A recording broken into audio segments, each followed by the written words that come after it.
Good morning, Year 4, and welcome to our English lesson on Wednesday, the 24th of February. So we're going to go straight in. Yesterday, wow, guys, your designs for your products were absolutely brilliant. Lots of children really thinking about the unique selling points and how that makes their product more appealing to their target audience. So the people that they want to buy their product. I was really impressed. We all were. So very well done. Now today we're going to be thinking about how we are going to plan our adverts, which is what we're going to be doing tomorrow. So we're going to be designing the advert for your product. You're then going to draw the final design of your product and then use the questions that we answered in Monday's lesson to consider how you'll advertise it. Now, don't worry if you're thinking, oh my goodness, I don't understand what you mean. Don't panic. I'd like you to have in front of you your work from yesterday. So I need you to have the picture of your product that you drew, and they had those 4 questions that I asked you to think about as well. These questions here. So I want you to have your product and those answers to those questions in front of you, because that's going to help you understand the task today. So the first thing you're going to do today is you're going to draw the final design of your product. Because yesterday you might have had lots of sketches, but you might have maybe changed a few things. Or since yesterday you thought, oh, actually it'd be really good if this was this colour instead of this colour. Or, oh, I'm going to add on this feature. So don't worry if you need to change your product a little bit. Don't change the whole product, but if you want to change what it looks like, that's fine. And then I want you to do your final drawing of your product. So I have chosen to design a new running trainer. This is my example. So these are my sketches of the new running trainer. And you can see that I've actually chosen Nike as the brand of this trainer. So those are my final designs of my product. So that's what I would draw first. Then, do you remember the table that we filled in all the way back on Monday's lesson? This table here.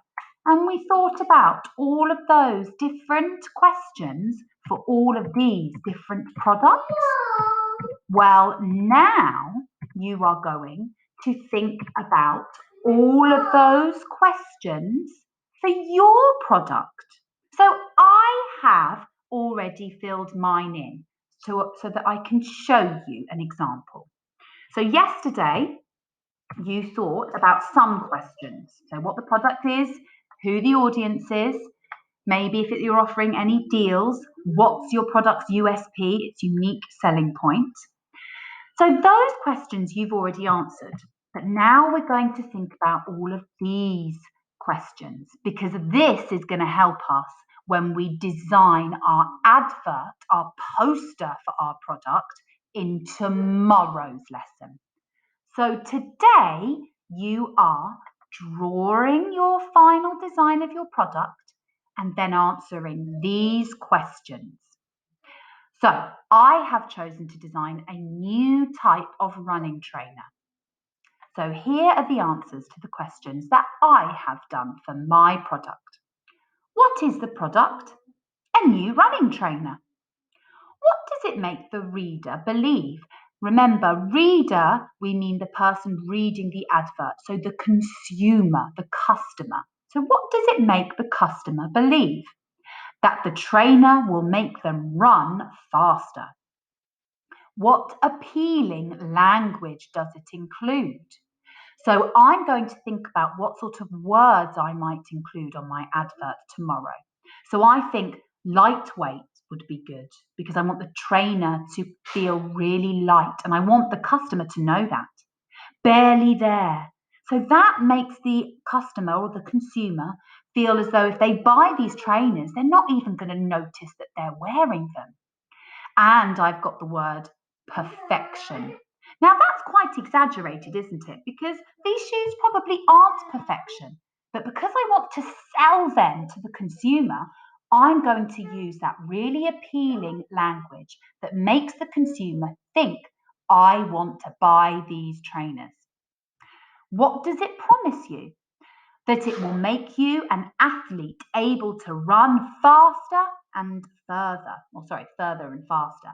So again, I might not actually say this sentence on my advert tomorrow, but I'm just answering this question because I want my consumer to feel like these trainers are going to turn them into an incredible athlete. What literary devices are used? So remember, we talked about alliteration, we talked about exaggerated language. So I've chosen further, faster, freer. So I'm going to use those words in my advert tomorrow. The most perfect trainer yet. Again, like I spoke about here when I mentioned perfection, it's probably not a perfect trainer. I'm exaggerating. But if I write that, I'm going to make the consumer want to buy it. What questions does it include? So remember, thinking about my advert for tomorrow. So what questions could I include? I've chosen to include the question, have you reached your full potential? Because I think that as an athlete, as people that run a lot, they will want to be improving their running style. So if I ask them the rhetorical question, that means we're not actually expecting them to write in an answer, but asking them that question will make them consider the answer. So, have you reached your full potential? Is going to be the question that I'm going to include on my advert. Now, this question, what humour does it include? I've chosen that it's not going to include any humour because I feel that as a running trainer that's appealing to athletes, to runners that want to run faster, I don't think that having a funny advert is going to make the trainer sell better. Because I think that the people that would really want to buy this trainer are probably serious runners that want to develop their athletic ability. So I'm not going to include any humour in mine. So I've chosen to write none in there. So if you want to do that, maybe under one, maybe two of these questions you can. But I don't want you to write none under lots of them because we really want to sell the product that you've designed. Then I've said, what does it say about the price? Well, I've said an exclusive limited offer of 20% off, I should write off then, when purchased online. So I've got a sales offer that I'm going to include on my advert. So that's your task for today. Don't design your poster yet or your advert yet. That's tomorrow's lesson. Today, you are just doing the final design of your product and answering these questions for your product. That's it. Well done, and I'll see you tomorrow.